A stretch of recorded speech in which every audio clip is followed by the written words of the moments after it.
Welcome back, viewers, new audience, old audience, anybody who's just kind of rambling around YouTube looking for poetry stuff. You found us. We are Wednesday night sessions. I am your host, Mitch Nobis, and I am very excited because joining us today is Tommye Blount, who has been on my radar to invite to the show for a very long time, and very graciously agreed to do it fairly quickly once I realized, like, hey, we've got an opening. Let's see if we can get Tommye on the show finally. And here we are. So this one came together within like a week, and those are sometimes my favorite kind because I don't have to think about it too much that way. All right, so I'm your host, Mitch Nobis. Like usual, I'm going to throw the mic over to Tommye again. Like usual, he'll give us a reading, and then I'm going to just ask a couple of questions. And it's a Wednesday night session show, like any other, same format as usual. This will air as part of season 7. So once these come out, just kind of a quick note. Another thing I'm excited about is this entire season. I love all of our guests. I love that this show is on YouTube now instead of down the street in Farmington, Michigan, and we can have people on from everywhere. But this season has all Michigan residents or former Michigan residents, which I think is kind of a cool twist, if you will. So Tommye and I are town neighbors. We live in 2 towns apart from each other here. So pretty cool Wednesday night sessions factoid for you there. All right, I will stop blathering on and throw it over to Tommye. Tommye, thank you for joining us today. Thank you for having me, Mitch. And actually, you've been very patient with me because you asked me, before, and I couldn't make it happen. So I'm very, very excited that we were able to make it happen. And like you said, so soon. I'm gonna read from my debut collection, Fantasia for the Man in Blue, and I'll be reading the title sequence of poems that form the spine of the book. And in those poems, there is the speaker is in a interaction with a police officer late one night, and the interaction is revisited over and over again in the quatrain of poems, the quartet of poems. And so each time the scene is revisited, the mood changes, the relationship of the speaker to the police officer changes. And so I'll just read those 4 for about 10 minutes or less.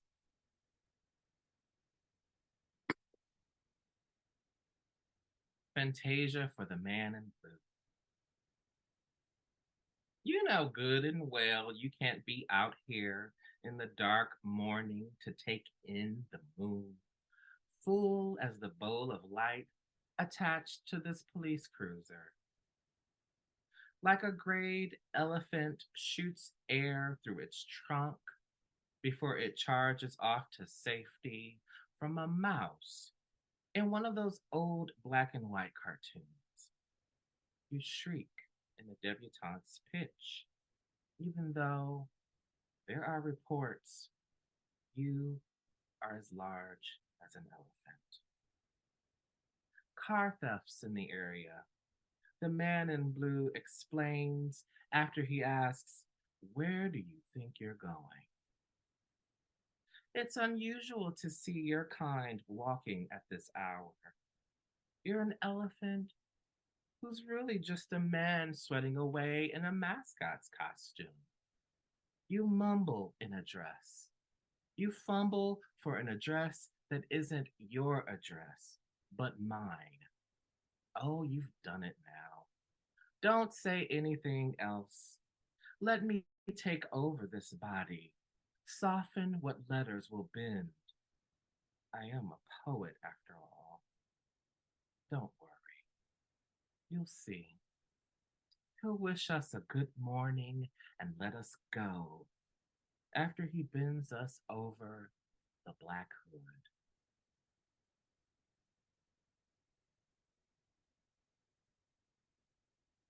Fantasia for the Man in Blue. It's the great blue hero, elephant trunk hung, chewing the set and every man in it like the big star, a convincing replica in the distance video promises. He flashes. Before he flashes his long nightstick, before he flashes his long nightstick at hustlers and car thieves who know I want as much as you do now, touching yourself, pretending the man in blue would bend over backwards to protect you from the boredom of your unremarkable penis. You get off on this, even when it isn't on screen in front of you, all in your head. Let's say you're a criminal. You fit the description. You did everything of which you are accused. Now, say there's a deal on the table. Then imagine that. You are on the table. And like evidence, a bargain, if you let him. He swallows you, promises to forget the whole thing. Say you let him cuff you. Every address ending in sir, the way your father taught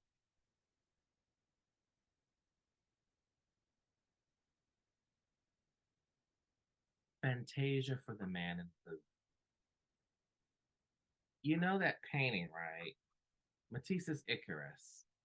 No, not so much a body to speak of, a darker suggestion.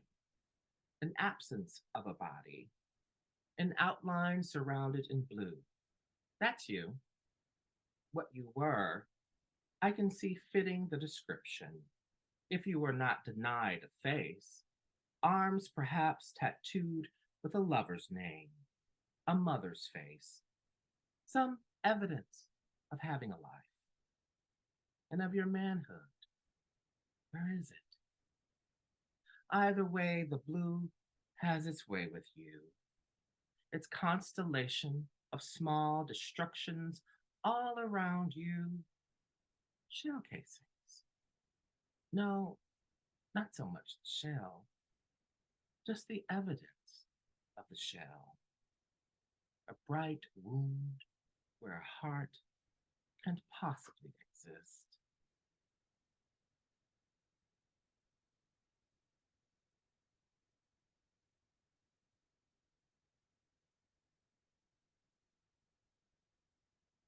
Fantasia for the man in blue. What you should have expected. It's still dark at this hour. There is a star in the crest of a shield too small to shield a thing like the heart. You're like that Matisse painting of Icarus, you almost say, before you realize it's all wrong. The colors all mixed up in your head. No. You are the disobedient one, littering the spangled blue night with your dark tear. It's wrong to say this, you know, but the officer is so hot. You want to kiss him and run your fingers through his blonde hair. Sigh. Just look at the way the moon catches his metal. He shimmers like a handsome pistol. That's it.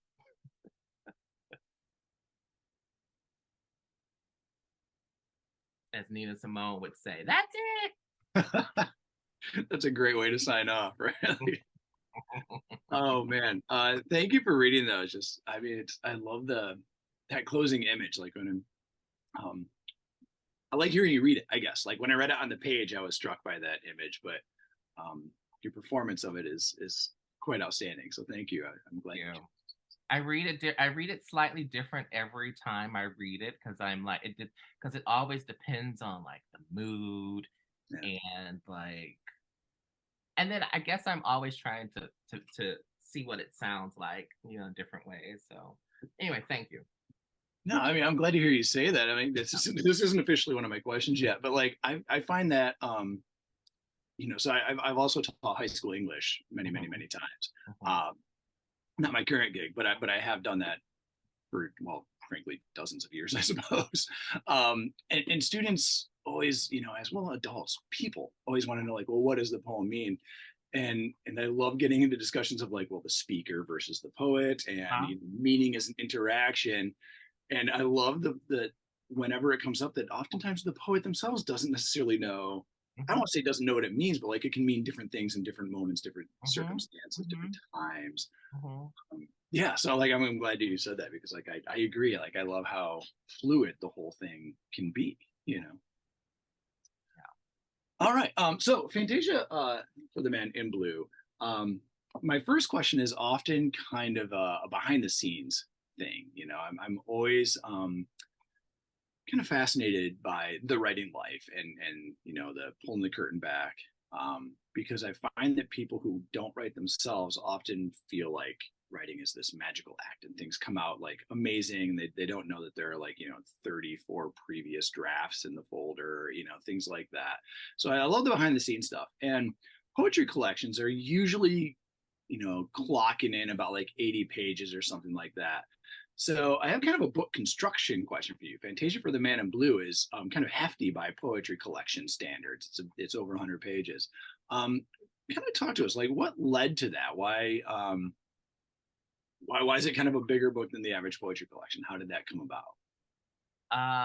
That question haunted me the entire editorial process. So, the question I had to keep asking myself is the reverse of the question you asked me is why not? Yeah, So let's see.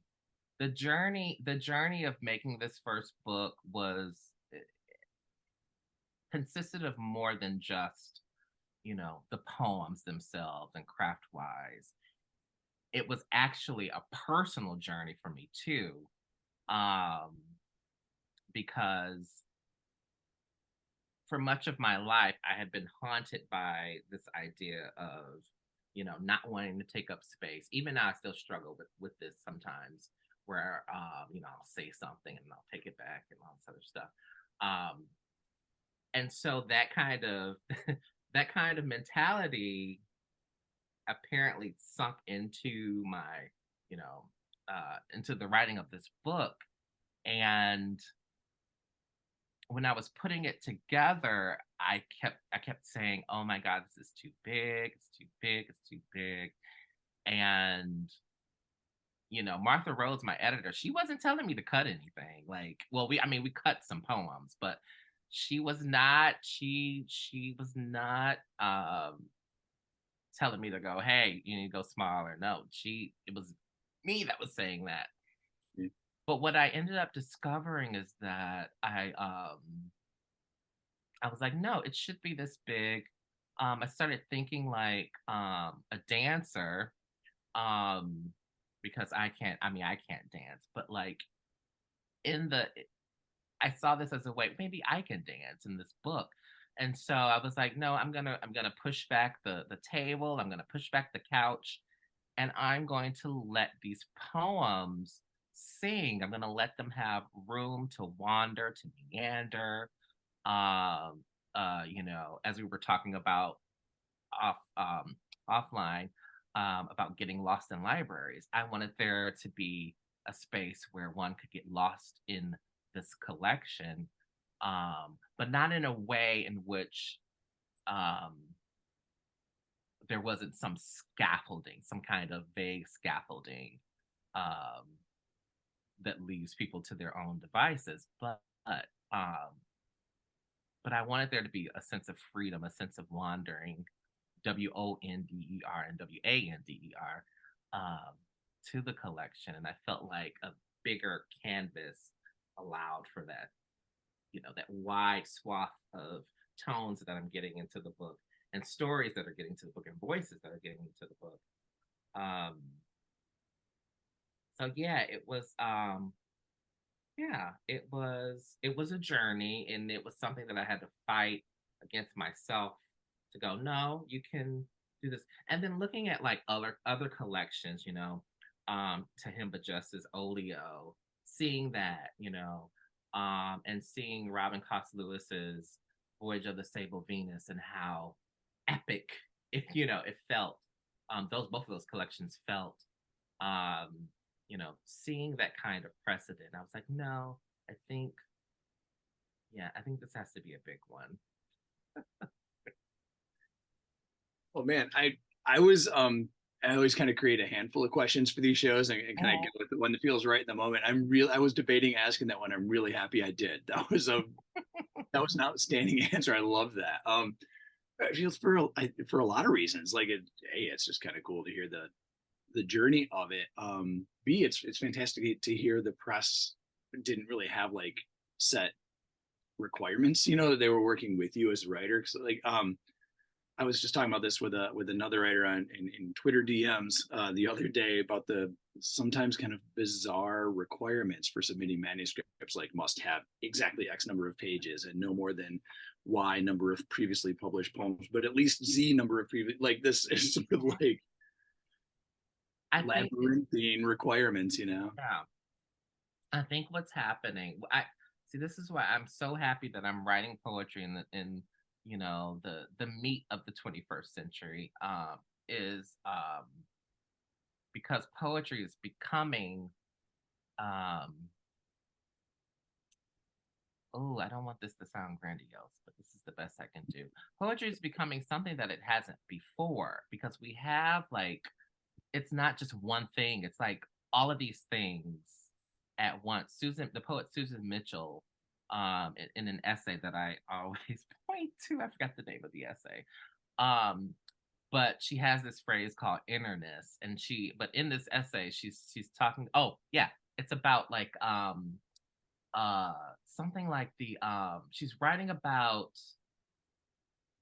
in praise of difficulty in poems, like where a poem or a piece of art seems simple on the surface, but then the deeper you dig into it, the more complex it becomes. Complexity, that's what it is, which is what she calls innerness. But she refers to the 21st century poetry as being a shift away from the phallocentric model, where there is one I love this, where there's one center, but a model in which is sort of a femme, anatomically femme, where there's multiple centers. And I think I see it in a lot of poets today. There's multiple anchors in one poem. It's not to say that the poem doesn't, it's not centered, but there's multiple centers. And so there's all of these fulcrums, there's all of these, turns, voltas. I think that, the larger collection is probably one of the byproducts of that, I think. Yeah.